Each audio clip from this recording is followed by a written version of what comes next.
Selamat pagi, selamat siang, selamat sore adik-adik di mana saja berada. Hari ini kita akan lanjutkan materi yang kedua, yaitu teks eksposisi, kelas 10 SMK semua jurusan. Tujuan pembelajaran kita di kesempatan ini adalah peserta didik dapat mendeskripsikan dan mengembangkan isi permasalahan, argumen, pengetahuan, dan rekomendasi. Teks eksposisi berkaitan dengan bidang pekerjaan secara lisan dan ataupun tulis. Teks eksposisi adalah teks yang menerangkan suatu pokok persoalan yang dapat memperluas wawasan pembaca. Untuk mempertegas masalah yang disampaikan, biasanya dilengkapi dengan gambar dan data statistik. Tujuannya agar pembaca mendapat informasi dan pengetahuan dengan sejelas-jelasnya. Berikut contoh dari teks eksposisi, silakan dibaca.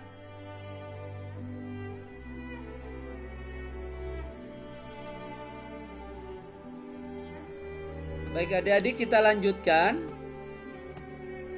Ciri-ciri teks eksposisi. Pertama, bersifat objektif pada pengembangan persoalan dan tidak menggunakan kata atau frasa yang bersifat menarik emosional pembaca sehingga tidak memihak kepada pihak apapun. Yang kedua, bersifat informatif, artinya setelah dibaca, pembaca merasa mendapatkan informasi tambahan. Dan yang ketiga adalah teks memuat fakta dapat berisi data berupa angka, misalnya tingkat kasus trafficking selama sedekade terakhir. Menggunakan bahasa baku dengan ragam laras ilmiah dan gaya bahasa yang lugas. Selain itu, tanda baca dan ejaan juga sangat diperhatikan yang dituliskan berdasarkan pedoman umum ejaan bahasa Indonesia atau yang disingkat dengan BUEBI. Struktur teks eksposisi silakan disimak dan diperhatikan baik-baik karena ini akan menjadi tugas terakhir dari adik-adik semua. Teks eksposisi memiliki struktur tersendiri yang terdiri atas: pertama, pernyataan pendapat atau tesis. Bagian ini berada pada bagian awal teks yang berisi topik yang diangkat oleh penulis. Selain itu, opini dari penulis juga termasuk di dalamnya. Opini ini membuat pembaca untuk memosisikan diri apakah pro ataupun kontra. Opini adik-adik sama dengan pendapat. Kedua, argumentasi. Setelah topik diangkat melalui opini, sebagian selanjutnya ialah bagaimana opini tersebut didukung dengan argumentasi berdasarkan data dan fakta yang kuat serta sistematis. Semakin ilmiah data yang diberikan dan dengan penjelasan yang runtuh, semakin baik kualitas dari tulisan.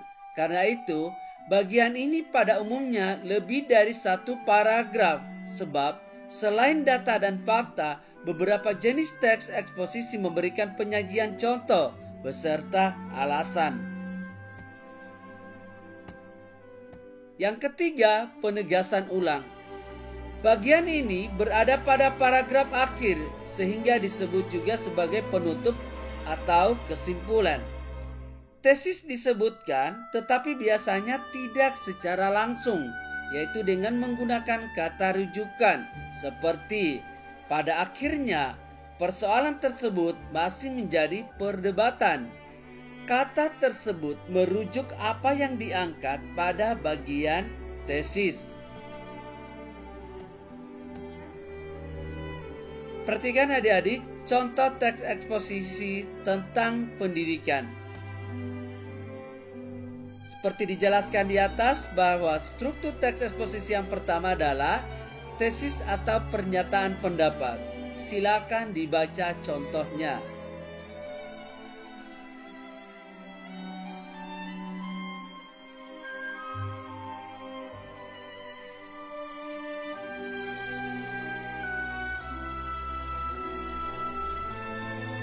kedua, argumentasi.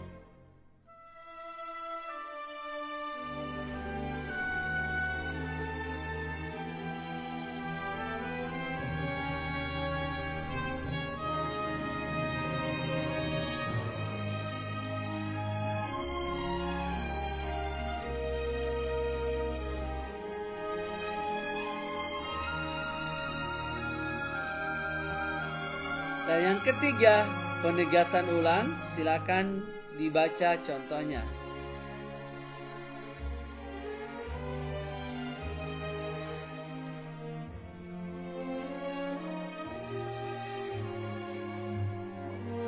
Nah, adik-adik, demikian tadi tentang penjelasan dari materi teks eksposisi, dan tugas dari kegiatan ini adalah buatlah teks eksposisi seperti contoh di atas dengan tema belajar dari rumah. Teks eksposisi disusun berdasarkan struktur yang ada. Pertama, tesis atau pernyataan pendapat seperti contoh yang barusan diberikan. Kedua, argumentasi juga sudah ada contohnya. Dan yang terakhir adalah penegasan ulang, juga sudah ada contohnya. Tugas ditulis tangan, difoto, lalu dikirim di grup WhatsApp pembelajaran. Demikian materi teks eksposisi tentang mendeskripsikan dan mengembangkan teks eksposisi. Sekian dan terima kasih. Sebagai referensi dari materi ini, silakan disimak.